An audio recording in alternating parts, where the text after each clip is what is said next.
hello hello घरे आई कतरे कतरिया रंग देवा हेलो हेलो होली में रंग देवा चोली में हेलो हेलो होली में रंग देवा चोली में कतरे कतरिया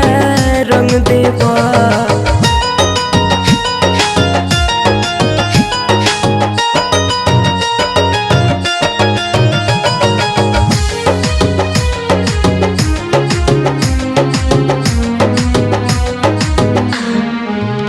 हमारे डाल देवा गल दोनों तरफ से नाही छोड़ले छूटे न सरफ से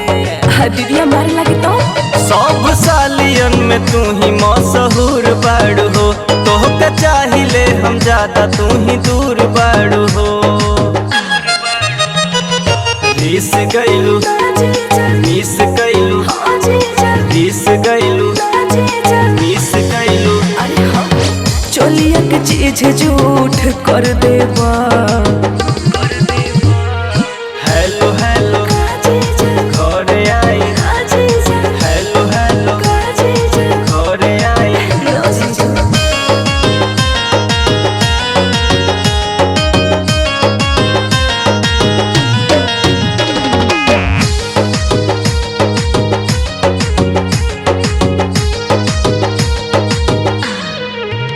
हमारे गोरे गोरे गाल गोरे दे बोला ला एने ओने डाल लगो बतूरा गोड़ के देखी हमके सब पता जीजा साली वाला